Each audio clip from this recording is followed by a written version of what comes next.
అందుకే వాళ్ళ మీడియా చూసినా ఇక్కడ కూడా ఉన్నట్టున్నాయి, వాళ్ళ టీవీలు చూసినా, ముద్దుగా మనం ఎల్లో మీడియా అని పిలుచుకునే టీవీ ఛానళ్ళు పేపర్లు చూసినా ఇవే బ్యానర్లు కనపడుతుంటాయి.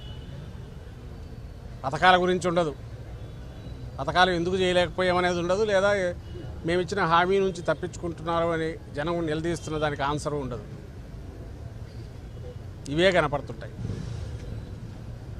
ఇంకో పక్క జగన్మోహన్ రెడ్డి గారు ప్రతిపక్ష నాయకుడిగా ప్రజల్లోకి వెళ్లకుండా ప్రజల్ని ఎట్లా కట్టడి చేయాలనే విషయం మీద రెండో దృష్టి.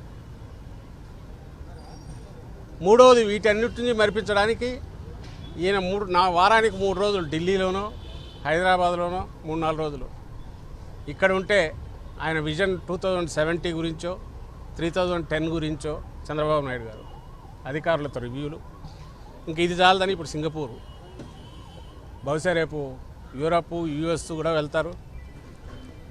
మరి చైనాలో పెద్ద అంత దృష్టి ఉన్నట్లేదు. జపాన్ అంతకుముందు ట్రై చేసినా అయినట్ల. ఇటుపక్క ట్రంప్ దగ్గర కూడా పోతారేమో తెలియదు. ఏతావేత ఇప్పుడు రాష్ట్రంలో ఏముందయ్యా అంటే ఒక ఈసీఎం ఉన్నాడు, 2 డీసీఎంలు ఉన్నారు.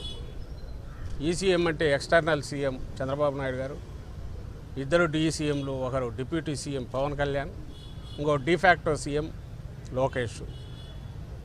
వీళ్ళు ఎవ్వరు ప్రజలకు జవాబుదారీతనం తీసుకునే పరిస్థితిలో లేరు, తీసుకోవాలని కూడా వాళ్ళు అనుకోవట్లే.